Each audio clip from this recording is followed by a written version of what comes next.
नमस्कार। आज दिन भर की बड़ी खबरों में आपका स्वागत है। मैं हूं मीनू। आज इस बुलेटिन में हम बात करेंगे देश दुनिया की तमाम टॉप ट्रेंडिंग हेडलाइंस की। अक्टूबर में 6 बदलाव, कॉमर्शियल सिलेंडर 48 रुपए महंगा, पैन कार्ड और सुकन्या समृद्धि योजना के नियम बदले, फ्लाइट टिकट हो सकती है सस्ती।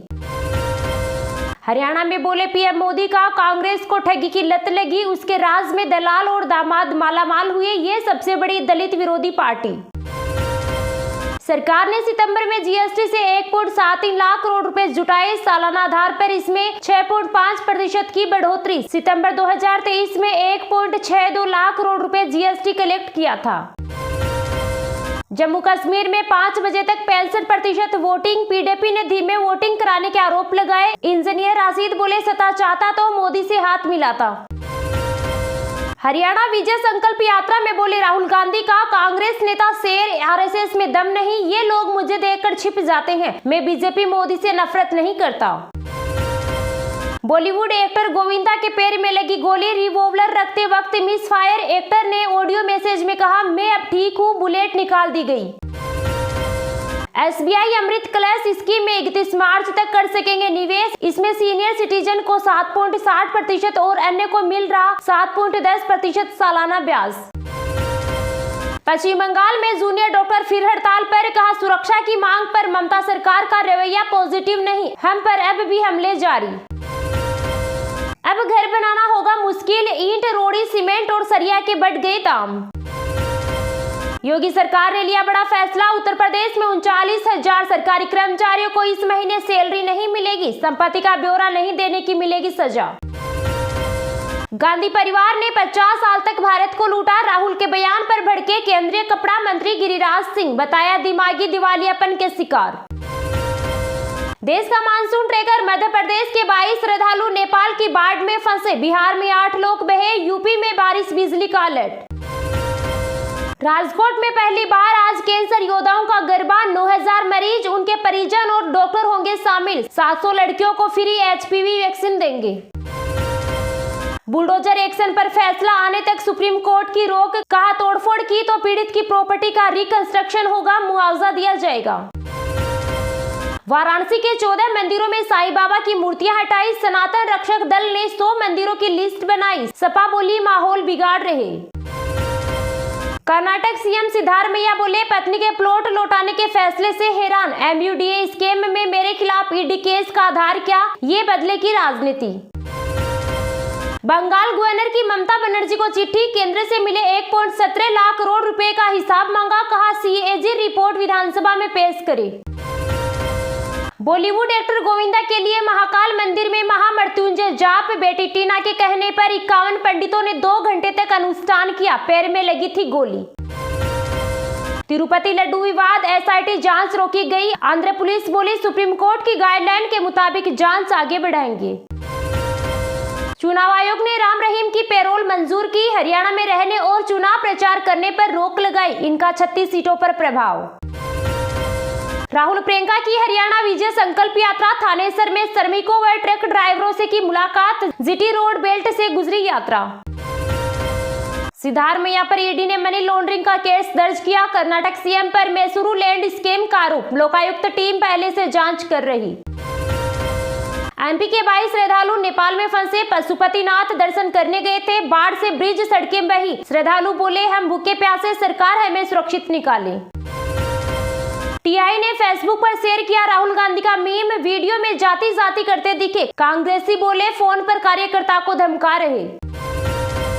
हरियाणा चुनाव में कांग्रेस अध्यक्ष मल्लिकार्जुन खड़गे का दौरा फिर कैंसिल, अचानक तबीयत बिगड़ी, अंबाला भी नहीं आए थे कांग्रेस अध्यक्ष, हुड्डा ने रैली को किया संबोधित।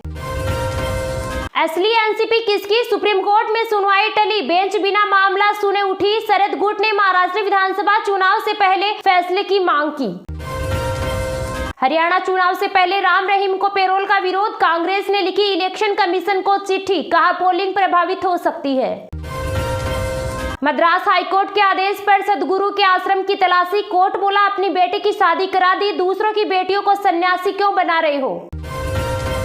पंजाब पंचायत चुनाव, नामांकन के दौरान आप कांग्रेस नेता भिड़े, पथराव के साथ गोलियां चली, पूर्व एमएलए घायल, पुलिस ने हवाई फायर किए, माहौल तनावपूर्ण।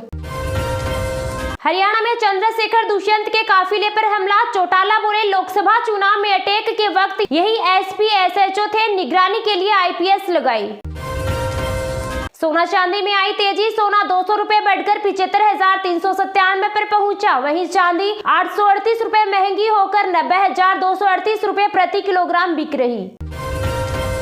मोदी ने इजरायली पीएम नेतन्याहू से फोन पर की बात, कहा भारत शांति और स्थिरता के लिए प्रतिबद्ध, दुनिया में आतंक के लिए कोई जगह नहीं।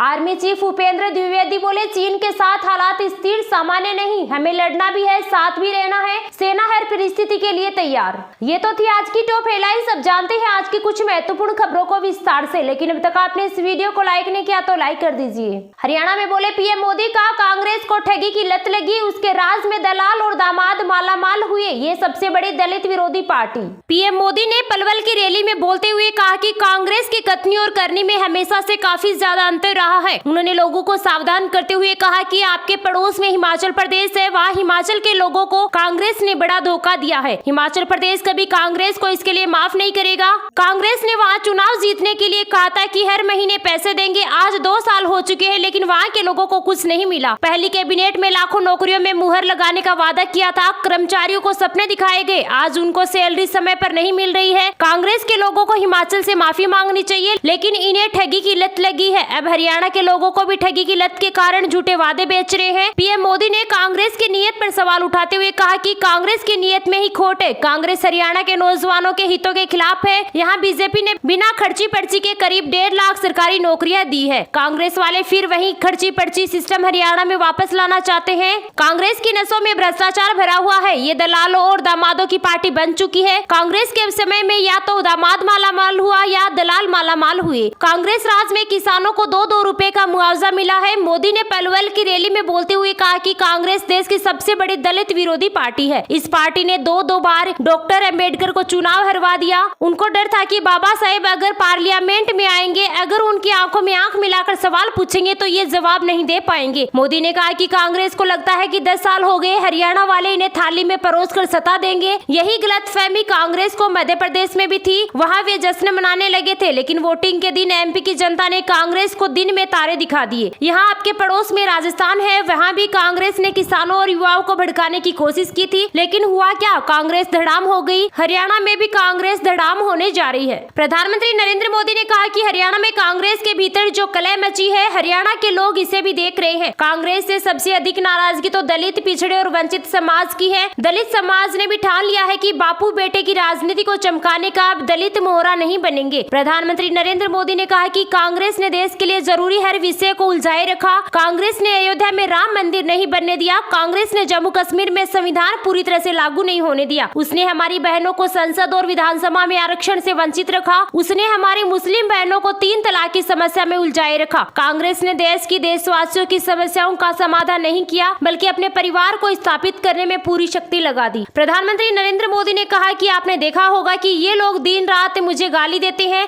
और अब यहाँ हमारे मुख्यमंत्री सैनी को भी गालियां दी जा रही है। हमारे गुनाह यही है कि हम ओबीसी अति पिछड़ी माँ की कोख से पैदा हुए हैं, इसलिए ये हमें गालियां दे रहे हैं। पीएम मोदी ने पलवल की रैली में बोलते हुए कहा कि कांग्रेस देश की सबसे बेईमान पार्टी है। हमारी सेना ने दुश्मनों को बार बार पीटा, लेकिन कांग्रेस का शाही परिवार दुश्मनों की तारीफ करता है। कांग्रेस धारा 370 को वापस लाने की बातें करती है, लेकिन पीओके वापस लाने की बातें नहीं करती है। दिल्ली में आज साफ रहेगा मौसम, यूपी में भी मूसलाधार बारिश का दौर थमा।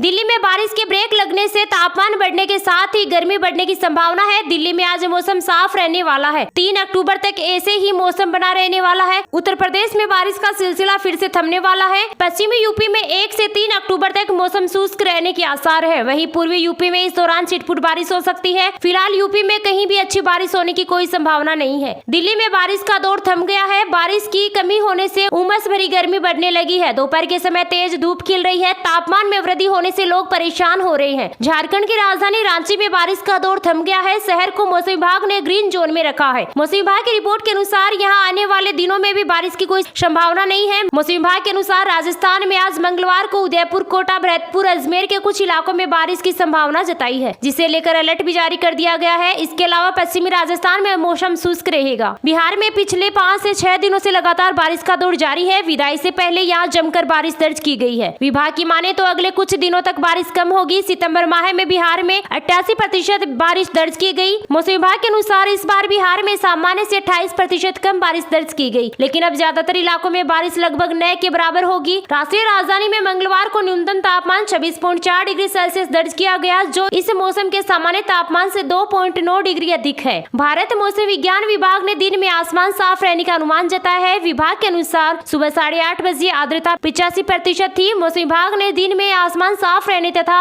अधिकतम तापमान 35 डिग्री सेल्सियस के आसपास रहने का अनुमान जताया है। रांची में आज आसमान में बादल छाए रहेंगे, साथ ही गरज के साथ बारिश होने और धूल भरी आंधी चलने की भी संभावना है। इस दौरान रांची का अधिकतम तापमान 31 डिग्री और न्यूनतम तापमान 24 डिग्री तक रह सकता है। बीते दिन सोमवार को रांची में अधिकतम तापमान 30.1 डिग्री और न्यूनतम तापमान 21.3 डिग्री रहा। उत्तर प्रदेश में बारिश का सिलसिला फिर से थमने वाला है। पश्चिमी यूपी में 1 से 3 अक्टूबर तक मौसम शुष्क रहने के आसार है। वहीं पूर्वी यूपी में इस दौरान छिटपुट बारिश हो सकती है। फिलहाल यूपी में कहीं भी अच्छी बारिश होने की कोई संभावना नहीं है। मौसम विभाग के अनुसार सोमवार को पूर्वी राजस्थान में कहीं कहीं हल्की से मध्यम बारिश हुई। वहीं पश्चिमी राजस्थान में मौसम शुष्क रहा। प्रदेश में सबसे अधिक तापमान फलोदी में 38.6 डिग्री दर्ज किया गया। राज्य के अधिकांश हिस्सों में हवा में नमी की औसत मात्रा 70 से 100% के बीच रही। राजस्थान में आज बारिश होने की कोई संभावना नहीं है। बिहार में आज पश्चिमी और मध्य भागों में 1 या 2 स्थानों पर बादल गरजने और बिजली गिरने का अलर्ट जारी है। इस दौरान प्रदेश के कुछ हिस्सों में बारिश होने की भी संभावना है, लेकिन इसको लेकर कोई चेतावनी जारी नहीं की गई है। बिहार के दरभंगा जिले में कोसी नदी और सीतामढ़ी में बागमती नदी सहित 4 जिलों में 7 स्थानों पर नदियों के तटबंध टूटने से सोमवार को कई हिस्सों में बाढ़ की स्थिति और खराब हो गई। बिहार के आपदा प्रबंधन विभाग द्वारा सोमवार को जारी बयान के अनुसार गंडक, कोसी, बागमती, महानंदा और अन्य नदियों में आई बाढ़ के कारण 16 जिलों पूर्वी चंपारण, पश्चिमी चंपारण, अररिया, किशनगंज, गोपालगंज, शिवहर, सीतामढ़ी, सुपौल, सिवान, मधेपुरा, मुजफ्फरपुर, पूर्णिया, मधुबनी, दरभंगा, सारण और सहरसा के 55 प्रखंडों में 269 ग्राम पंचायतों की करीब 9.90 लाख आबादी प्रभावित हुई।